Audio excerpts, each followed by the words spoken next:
Bismillahirrahmanirrahim. Assalamualaikum warahmatullahi wabarakatuh. Perkenalkan, nama saya Denata De Gabriel, NPM 200108009, Tadris Pendidikan Biologi, kelas A. Di sini saya akan menyampaikan cakupan materi yang berjudul Angiospermae. Untuk pengertian Angiospermae adalah tumbuhan berbiji tertutup. Angiospermae berasal dari kata angio yang berarti bunga dan spermae yang berarti tumbuhan berbiji. Jadi Angiospermae adalah tumbuhan berbiji yang tertutup. Nah, mengapa dikatakan tumbuhan biji tertutup?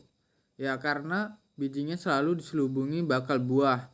Kemudian bakal buah akan tumbuh menjadi buah dan bakal biji yang telah menjadi biji tetap terdapat di dalamnya. Adapun faktor yang menentukan Angiospermae terdapat di mana-mana. Yang pertama, mampu beradaptasi dan bereproduksi di segala lingkungan. Yang kedua, membentuk buah, bunga, dan biji.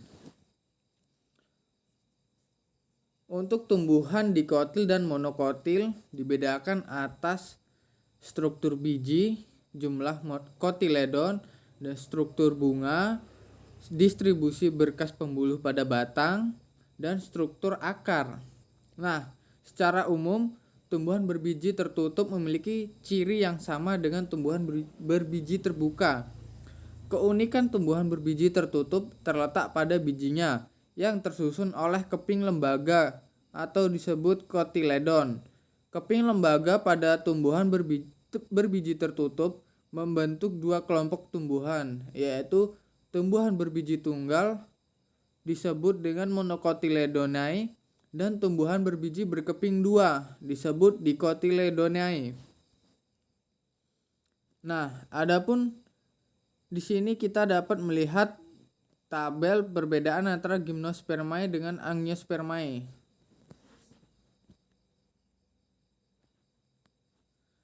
Untuk ciri perawakan, Gymnospermae tidak ada yang herba. Angiospermae bervariasi dari herba, berkayu, semak, perdu, dan pohon. Untuk ciri seksualitasnya, Gymnospermae uniseksual, Hismonesi, diosi. Angiospermae uniseksual, biseksual, monoesi, diosi. Ciri lama hidup Gymnospermae perennial, tahunan dengan beberapa pengecualian. Angiospermae annual 1 tahun, biennial 2 tahun, hizonal tahunan. Ciri perbanyakan dari Gymnospermae vegetatif dengan tunas batang bulbili. Angiospermae banyak cara, antara lain umbi, hizomi rimpang, stolon, tunas adventif, stek, dan cangkok. Untuk ciri penyerbukannya, Gymnospermae dengan bantuan angin, sampainya serbuk sari ke mikropil. Angiospermae angin, air, serangga, sampainya serbuk sari ke kepala putik. Ciri organ reproduksi Gymnospermae tidak mempunyai berupa strobilus. Angiospermae mempunyai perhiasan bunga. Ciri bakal biji Gymnospermae terbuka, tidak dilindungi karpel. Angiospermae tertutup, dilindungi karpel. Ciri ovum Gymnospermae dibentuk dalam archegonium kecuali genetum. Angiospermae tidak dibentuk dalam archegonium, hasil perkembangan megaspora. Ciri endosperm Gymnospermae dibentuk sebelum fertilisasi, tidak melibatkan gamet jantan dalam pembentukannya haploid. Angiospermae setelah fertilisasi melibatkan gamet jantan dalam pembentukannya triploid. Ciri pembuahan Gymnospermae tunggal, Angiospermae ganda.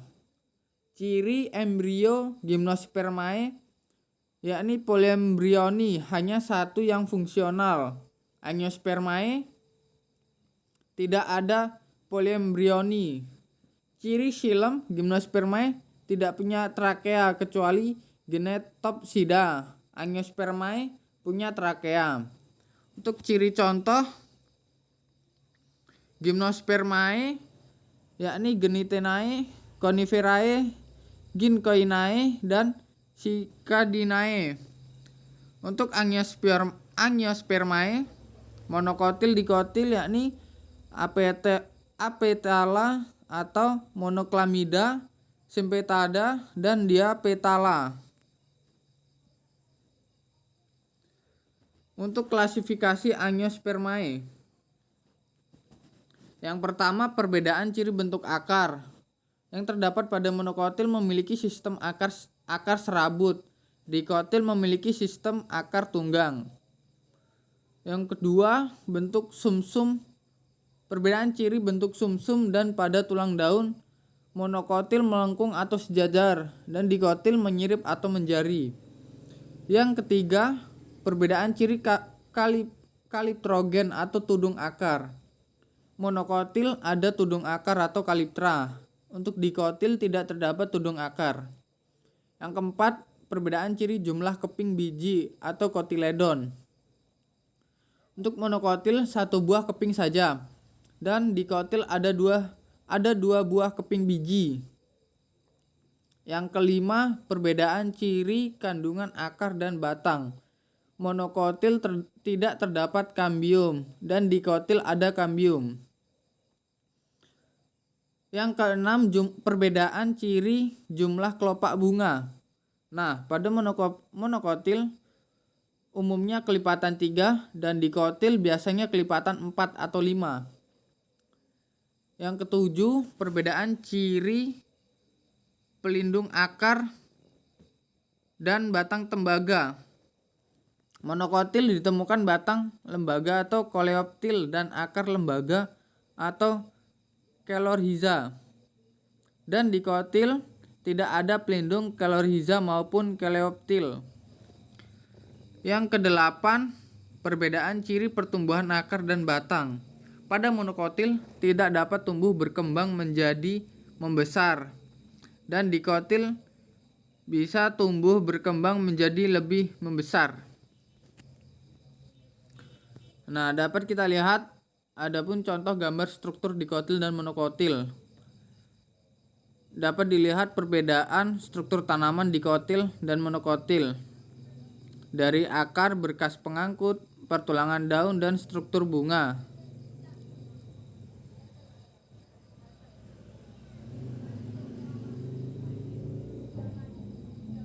Nah, yang saat ini adapun pengecualian dikotil dan monokotil. Tumbuhan dikotil yang punya akar serabut diantaranya adalah padi, jagung, pisang, kelapa, bawang merah, dan bawang putih. Nah, untuk pengecualian tumbuhan monokotil itu biasanya tidak berkambium, namun ada tumbuhan monokotil yang batangnya memiliki kambium, yakni Agave cisalana. Nah, sekian dari penyampaian materi dari saya. Saya mohon maaf apabila ada kesalahan kata dan saya akhiri. Wassalamualaikum warahmatullahi wabarakatuh.